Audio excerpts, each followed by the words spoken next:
bienvenue mes amis, c'est Marius, j'espère que vous allez bien. Alors aujourd'hui je vous retrouve pour une vidéo spéciale catch comme à chaque fois quand il y a un pay-per-view dans les parages. À l'occurrence ce week-end nous avons été gâtés en catch car samedi nous avons eu NXT TakeOver World Games 2 et dimanche nous avons eu Survivor Series. Et autant vous dire que c'était la hype des deux côtés. Aussi, vous savez comment je procède à chaque fois qu'il y a un NXT et puis un show regroupant Raw et SmackDown. Eh bien, c'est que je parle toujours du show jaune en premier et après je parle du pay-per-view en soi comportant les autres rosters. Pour NXT TakeOver, qui était quand même un show assez intéressant, la plupart des résultats étaient quand même prévisibles, mais ça n'a pas empêché que c'était un très bon show avec de très bons matchs et des choses impressionnantes. Cependant, le show n'a pas commencé avec un match de la carte de base, mais a commencé avec un Matt Riddle demandant un match contre Cassius Ohno, ce qu'il a eu. Et évidemment, je n'ai même pas pu compter les secondes du match, tellement que c'était rapide. Une victoire de Matt Riddle déjà, et c'était tellement rapide. Le truc, c'est que je l'avais prédit qu'il y aurait un match entre les deux à cause de leur altercation la semaine dernière. J'étais pas la seule d'ailleurs, ça c'est sûr. Et c'est que ça m'a quand même assez surpris sur le coup parce que j'aurais pensé que le match soit plus long. Parce que là, je dois admettre qu'il était rapide et ça a malheureusement ridiculisé Cassius Ohno. J'apprécie Matt Riddle, honnêtement, je l'apprécie malgré son style assez particulier, caleçon, pieds nus. Personnellement, ça me dérange pas. Je parie que c'était peut-être même son style quand il catchait ailleurs, je sais pas, je me suis pas vraiment renseigné sur sa carrière avant la WWE, donc qui suis-je pour critiquer alors forcément. Il devait être comme ça à l'époque, donc n'hésitez pas à me le dire d'ailleurs. Et du coup, j'ai hâte de voir où il va aller, et surtout s'il va continuer sa rivalité avec Cassius Ohno. En tout cas, j'espère que ça va continuer, et quand même que Cassius Ohno ne soit pas ridiculisé à ce point. Le match était rapide, c'était simple, basique, bon, je vais pas trop m'étendre non plus dessus. Maintenant, passons au deuxième match de la soirée qui était pour la NXT Women's Championship où Shayna Baszler défendait le titre face à Kairi Sane en 2 out 3 falls. Évidemment, ça s'est terminé avec une victoire de Shayna Baszler parce qu'à chaque fois des deux côtés, il y avait des merdes qui se passaient. Les deux copines de MMA de Shayna, qui sont Marina Shafir ainsi que Jessamine Diok, ont débarqué et ont permis la première victoire à leur amie. Et c'est également pareil du côté de Kairi Sane, elle a Io Shirai, elle a aussi Dakota Kai. Seulement, malgré tout ça, tout s'est terminé par une victoire de Shayna qui conserve le titre. Ça allait, j'ai envie de dire, vraiment. Ce match-là était vraiment pas mal. Faut dire ce qui est. Après tout, ce sont des femmes et les femmes peuvent nous produire encore de meilleurs résultats que les hommes. Et oui, les rageux, je donne mon avis. Pour parler du troisième match qui avait notre ami Aleister Black contre Johnny Gargano. J'étais mitigé sur le sujet, mais j'étais pour Aleister Black. Une victoire d'Aleister Black s'est donc déroulée aussi à TakeOver. Et c'était tant mieux parce que je ne voyais pas autrement. Malgré que Johnny Gargano est désormais du côté obscur, du coup, j'avais pensé que c'était aussi possible que ce soit lui. Mais ça m'a fait plutôt plaisir de savoir que finalement c'était Aleister Black. Qu'est-ce qui va se passer entre les deux maintenant ? Eh ben, je ne sais pas trop. Peut-être que leur rivalité va continuer. Et imaginez Johnny Gargano finalement rejoint celui qui l'a trahi, Tommaso Ciampa. Pas mal de gens imaginent ce scénario. À mon avis, s'ils ont séparé la DY, eh ben, c'était pour une bonne raison. Après oui, la DY en elle, pourquoi pas? Ce serait quand même une bonne idée, surtout que cette équipe-là, elle pourrait déboîter avec leur personnalité de elle, désormais, aussi bien Gargano qu'à Ciampa. Donc du coup, c'est à voir. C'est pareil pour la rivalité entre Shayna et Kairi Sane. Moi, je pense que la rivalité est loin d'être finie parce que ça finira à être contre 3 tout ça. Shayna et ses potes et Kairi Sane avec les siennes. Pour le quatrième match et avant-dernier match de la soirée, le NXT Championship, Tommaso Ciampa le défendait face à Velvet Dream. Malgré que ça aurait été merveilleux que Dream gagne, et ben ça n'a pas été le cas, c'est Tommaso Ciampa qui a conservé. En même temps, fallait s'y attendre. Dream a du potentiel, mais est-ce que malgré son potentiel, la WWE voudrait faire de lui un champion? Franchement, moi je dis qu'il mérite vraiment de toucher le titre au moins une fois dans sa carrière. Vraiment. Parce que ce mec, il a du talent, il a prouvé qu'il avait sa place. Ce serait vraiment génial. Je sais pas trop si sa rivalité avec Ciampa va continuer. Peut-être, je sais pas. On verra. Peut-être qu'on aura du coup si le plan de la reformation de la DY a lieu. Peut-être que si ça continue la rivalité entre Gargano et Black, peut-être que finalement on aura une alliance entre Aleister Black et Velvet Dream. Je vous rappelle que j'avais toujours apprécié leur première rivalité à ces deux-là. Et que là, qu'ils finissent alliés, eh ben pourquoi pas. Honnêtement, ça me plairait. À vous de me dire ce que vous pensez de ce scénario. Et pour le dernier match, le World Games match, qui opposait la Disputed Era face à Pete Dunne, Ricochet et les War Raiders. À ce match-là, je l'ai vraiment kiffé. Et celui-là, je lui donne vraiment 10 sur 10 à ce match. Il était vraiment magnifique. Et ça s'est fini avec bizarrement une victoire du groupe de Ricochet. Oui, je dis bizarrement parce que je voyais la Disputed Era gagner. Pourquoi? Parce que je voyais à tous les coups un coup de pute de leur part. Mais finalement, non, c'est le groupe de Ricochet qui a gagné, c'est tant mieux, c'est vraiment génial. Et surtout, j'adore Pete Dunne. Les War Raiders, je vous jure, je les adore, mais je les kiffe vraiment. Non, ils sont loin d'être un copier-coller d'Accession, non, ils sont loin d'être un copier-coller aussi d'Harper et Rowan. Ils sont uniques en leur genre, et c'est tout. Alors oui, bah pour conclure ce show, bah j'ai envie de dire tout de même un 9 sur 10, parce que c'est vrai que si j'ai enlevé le 10 sur 10, c'est pour une bonne raison, c'est parce qu'il y avait quand même des résultats prévisibles. Mais sinon, franchement, de bonnes performances et tout, hein. Bravo, bravo NXT, comme d'habitude, vous me surprenez. Bon, sinon, s'il y a d'autres choses à dire sur ce show, non, je pense pas. Il s'est pas vraiment passé d'autres trucs intéressants à part les matchs qui étaient tous très bons. Bon, certaines rivalités peuvent continuer. Après, pour la Disputed Era, ça risque d'être chaud parce qu'apparemment Bobby Fish serait de nouveau blessé. Ah putain, mais je ne supporterai pas ça parce que le pauvre, il sort tout juste d'une blessure. Et j'ai tellement pas envie parce que pour sortir du World Games match à la fin, quand le match a été terminé, des arbitres l'ont aidé à partir. Et j'ai vraiment peur là du coup. Et j'espère vraiment les amis, j'espère à 100% qu'il a juste du mal sur le coup et que finalement il va aller mieux. Ce serait quand même un autre coup dur pour la Disputed Era. Le 4e membre revient pour ensuite repartir. Ça peut nous rappeler l'histoire avec Finn Balor. Donc j'espère que le concernant, ça va aller. La Disputed Era, je les aime beaucoup, mais j'aime leur dire prenez ça dans vos gueules. C'est moi ça. Maintenant nous passons à Survivor Series. Oui, Survivor Series. Bon, bah du coup, je vais plutôt maintenant vous parler des matchs et des résultats que j'ai notés sur une feuille parce que c'est beaucoup mieux pour moi. Il y a vraiment beaucoup de matchs et surtout avec les batailles au SmackDown, il y a beaucoup de choses à noter. Ce qui m'a assez surpris, c'est qu'en kick-off, nous avons retrouvé la Team Raw au niveau des équipes, alors qu'en fait, j'aurais pensé que ce serait plus le match Cruiserweight à cette position-là. La Team Raw versus la Team SmackDown. La Team Raw, vous savez, où c'était composé de Bobby Roode et Chad Gable, où il y avait également les Revival, la B-Team, la Lucha House Party et puis Accession. Alors que du côté de SmackDown, on avait les Usos, on avait New Day, Sanity, Epico et Primo, et aussi Anderson et Gallows. Il avait du beau monde. Et c'est finalement la Team SmackDown qui a gagné. Pourquoi? Parce que je vous l'ai déjà dit, il y a beaucoup de pointures du niveau de SmackDown en termes d'équipe. Si, c'était plutôt bien, j'ai envie de dire. Le résultat là, je l'attendais parce qu'il y a beaucoup de pointures du côté de SmackDown. Et c'est vrai que du côté de Raw, même s'il y a du talent, et ben, il n'y en a pas autant que du côté de SmackDown, faut dire. Parce que la plupart des très bons talents qui sont vraiment bien pêchés, et ben, ils sont du côté de SmackDown, si je parle des Usos et du New Day en tout cas. Non, parce que c'est vrai que du côté de Sanity, on les a pas revus depuis quand même un bon bout de temps. Anderson et Gallows, pareil. Pico et Primo, ils ont été quasi transparents. On quitte le kick-off pour enfin passer au tout premier match du show.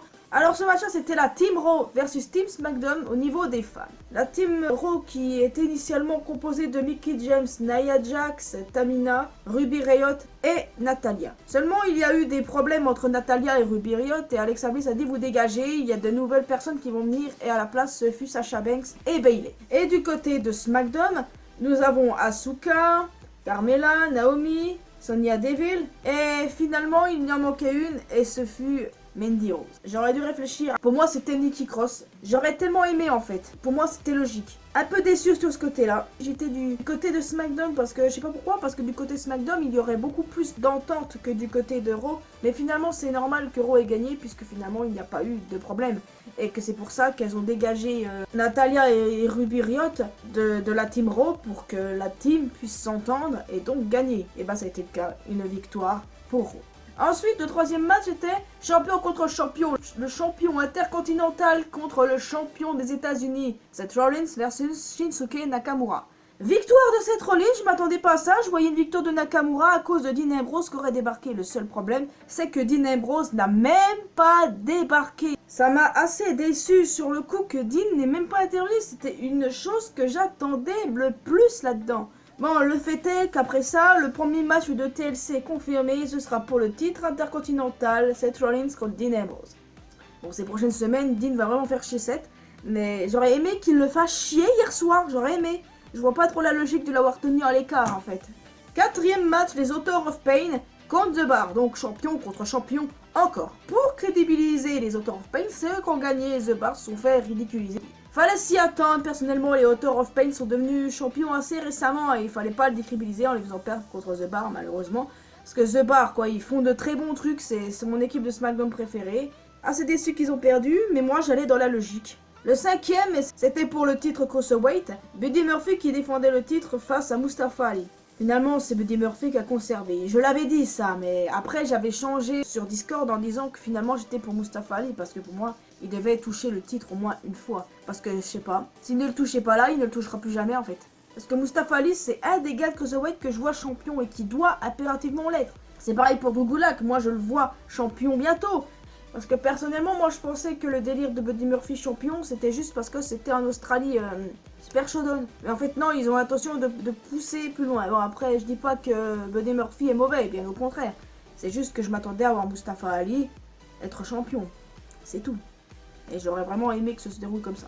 Le match était bon, après tout les Cruiserweight nous poursuivent de très bons résultats. Y a pas à dire. Le match suivant, c'était la Team Raw contre la Team SmackDown au niveau des mecs. Donc dans la Team Raw, on avait Dolph Ziggler, Drew McIntyre, Braun Strowman, Finn Balor et Bobby Lashley. Et ils étaient accompagnés par Baron Corbin. Bon, comme on pouvait s'y attendre, c'était une victoire de Raw, même si moi j'étais plus une victoire de SmackDown parce que honnêtement, je voyais de la merde entre Corbin et Strowman. Mais ils ont quand même gagné, donc ça veut rien dire. Il y a cependant eu quand même un gros problème entre Dolph Ziggler et Drew McIntyre. Aussi, après la fin du match, Corbin qui a agressé Strowman. Et que finalement, Corbin, McIntyre et Bobby Lashley ont célébré dans leur coin ensuite. Franchement, pour moi, il y avait des chances que ce soit SmackDown qui gagne. Pourquoi? Parce qu'il y avait Jeff Hardy, il y avait Rey Mysterio et il y avait Samoa Joe. Du coup, je suis un tout petit peu dégoûté de cette victoire de Raw. Et du coup, c'est vrai que l'équipe entre Drew McIntyre et Dolph Ziggler, je l'aimais bien au début, mais je sais pas. Voir McIntyre en solo, ça me plairait honnêtement.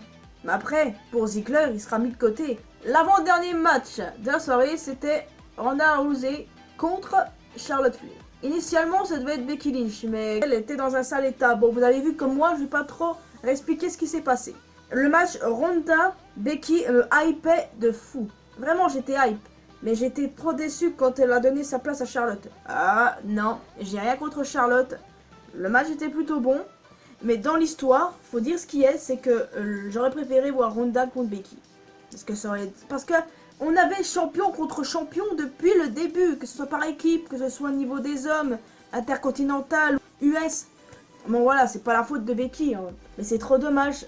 Et enfin, le match final, champion contre champion, Brock Lesnar contre Daniel Bryan. Oui, rappel, Daniel Bryan est devenu champion et il est passé heel. C'était une sorte de combat David contre Goliath, mais une victoire logique de Brock Lesnar. Un Daniel Bryan heel, pourquoi pas? Faut dire ce qui est, ça peut déboîter. Jusqu'à présent, je sais pas, j'ai toujours l'habitude avec un Daniel Bryan face, et je n'ai pas non plus cherché plus loin d'essayer de le voir en heel. Mais pourquoi pas? Franchement, ça me hype et j'ai juste envie de voir jusqu'où ça va aller. Est-ce qu'il va y avoir une histoire spéciale avec le Miz ou est-ce qu'une rivalité qu'Edge Styles a commencé? Il y a une rumeur qui dit qu'Edge Styles a une blessure. J'espère que c'est pas vrai ça aussi parce que les blessures, on en a marre jusqu'ici. J'ai beau dire ce que je veux sur les Snarks, mais bon, ça va, ils ont pu nous livrer une très bonne prestation. C'est sans appel, Raw a gagné ce Survivor Series encore. Je suis hyper déçu parce que SmackDown s'est vraiment fait laminer de tous les bouts. Parce que quoi, la seule victoire à l'actif de SmackDown, les gars, c'est en kick-off. C'est tout. Raw a remporté tous les autres et franchement, je suis déçu sur ce point-là. Autant le pay-per-view était bien, qu'il y avait de bons matchs, mais autant les résultats, mais non. SmackDown s'est fait ridiculiser et non merci, c'est pas ce que je cherchais, je ne voulais pas ça. Au moins, je me serais attendu, je sais pas, à une victoire de Shinsuke Nakamura, ou au moins à la team féminine ou masculine de SmackDown. Je m'attendais à moins ça. Mais non. Ils se sont fait niquer. Et personnellement, je suis déçu sur ce point-là. Juste, j'ai apprécié le show, mais pas autant que Takeover. Voilà, c'est là où je veux en venir. Le seul problème, c'est ça, quoi. Je m'attendais à plus de victoires du côté SmackDown. C'est juste ça, selon moi, le problème actuel. Il y avait des résultats trop prévisibles également. Et je suis aussi déçu que finalement Nikki Cross ne soit pas à la place de Mandy Rose. J'ai été vraiment déçu parce que je m'attendais que ce soit elle qui prenne la place vacante. Que finalement Natalia et Ruby Riott ont été éjectées pour laisser place à Sacha, et ben il est. Bon, ça me dérange pas, mais quand même. Ah, également les gens, il y a eu le retour d'Enzo Amore qui a foutu la merde. Qui a voulu que les gens aient de la hype pour lui. Il était tellement bien planqué, c'était complètement dingue. Oh, il s'est fait éjecter. Oh, je vous raconte pas comme il s'est fait éjecter. Aïe, aïe, aïe, aïe, aïe. Alors là, je ne sais pas si le mec, il a directement été chez les keufs. Je ne sais même pas si c'est le cas. Alors là, je ne sais vraiment pas du tout comment ça va aller. Il cherche vraiment les embrouilles, là, je sais pas. Et franchement, mon dieu, mon dieu, mon dieu, mon dieu. C'était avant le match, là, pour champion contre champion en termes de tag team. Alors là, il y avait juste ça à dire, franchement, juste ça. Bon, d'autres niveaux, est-ce qu'il y a quelque chose à dire d'autre? Ben non, pas trop. La carte, je l'ai écrite, les résultats sont là, les faits sont là. Raw a gagné encore une fois cette année. Même si j'aurais préféré que ce soit SmackDown parce que j'étais à 100% du côté de SmackDown cette année. Je me suis vraiment failli sur des résultats parce que d'habitude, j'arrive à faire de bons pronostics parce que c'est tellement évident. Mais là, la preuve, vu que je me suis niqué et que le show était quand même assez bien. Je sais qu'il y a des gens qui ont été vraiment déçus, qui n'ont pas du tout apprécié Survivor Series. Je peux vous comprendre, mais quand il y a de bons matchs, faut dire ce qui est. Et moi, je suis honnête jusqu'au bout.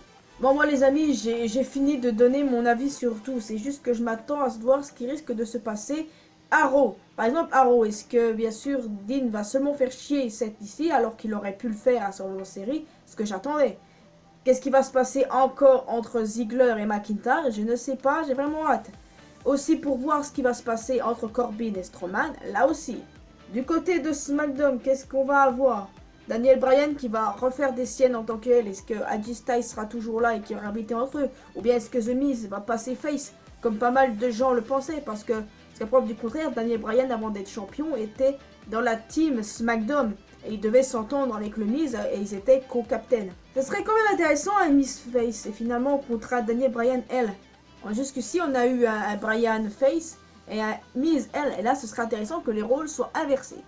Donc vraiment, j'ai hâte. Et comme quoi, ils peuvent produire quand même de très bons résultats parfois, malgré quelques points décevants. Donc les amis, moi, j'ai fini de parler globalement des deux shows de catch. J'ai passé un très bon week-end devant TakeOver et Survivor Series, malgré que le résultat du dernier show soit à peu près catastrophique, même s'il y a eu de très bons matchs. NXT TakeOver, c'était vraiment une très belle aventure et NXT, je ne serais jamais de le dire, il y a vraiment beaucoup de talent. C'est comme 205 Live quoi. En tout cas les amis, moi je vous laisse ici, j'espère que vous avez apprécié cette vidéo. Si c'est le cas, n'hésitez pas, laissez un petit pouce bleu, un petit commentaire. Abonnez-vous à cette chaîne si ce n'est pas encore fait. Abonnez-vous également à ma chaîne secondaire, les liens sont dans la description. Retrouvez-moi sur les réseaux sociaux, c'est également dans la description. Allons parler ensemble sur Discord, les amis, c'est ouvert comme d'habitude. Et quant à moi, je vous retrouve pour de nouvelles aventures, pour un prochain pay-per-view à venir, pour TLC ou peut-être même avant. Portez-vous bien, n'oubliez pas que l'abordant dans la vie, c'est faire ce qu'on aime et d'être heureux. À la prochaine, mes amis.